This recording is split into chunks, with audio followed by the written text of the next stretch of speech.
اللہ نے کہہ دیا ہے کہ ایمان والو تم اللہ کی بات مانو، آپ صلی اللہ تعالیٰ علیہ وسلم کی بات مانو، اور اگر تم نہیں مانو گے تو تمہارے جتنے بھی نیک اعمال ہیں سب برباد اور تم جہنم کے اندر جاؤ گے۔ صحیح بخاری کے اندر یہ حدیث ہے۔ حضرت ابو ہریرہ رضی اللہ تعالیٰ عنہ راوی حدیث سے کہتے ہیں کہ آپ صلی اللہ تعالیٰ علیہ وسلم نے فرمایا کہ کل امتی یدخلون الجنۃ الا من ابا، دنیا کا ہر مسلمان جنت کے اندر جائے گا۔ چونکیے مت، ابھی حدیث باقی ہے، حدیث پوری نہیں ہوئی ہے۔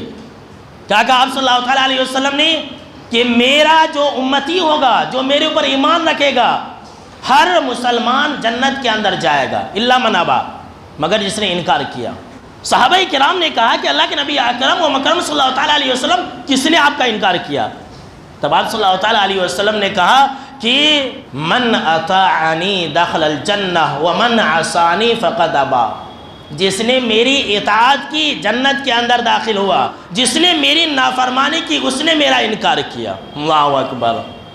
آج ہم اور آپ بولتے ہیں کہ نہیں نہیں میں مانتا ہوں ہمارے نبی کو، زبان سے کہتے ہیں کہ نہیں نہیں ہمارے نبی ہیں، لیکن جب بات ماننے کی آ جاتی ہے، جب بات ایکسیپٹ کرنے کی آ جاتی ہے، جب بات حدیث کو قبول کرنے کی آ جاتی ہے تو کہتے ہیں کہ نہیں نہیں یہ میرے امام کے خلاف ہے، یہ میرے فلاں پیر کے خلاف ہے، یہ بات ہمارے پہلے کے مولوی صاحب نے نہیں بتلائی تھی اس لیے ہم نہیں مانیں گے۔ تو سن لیجئے، ایسے لوگوں نے انکار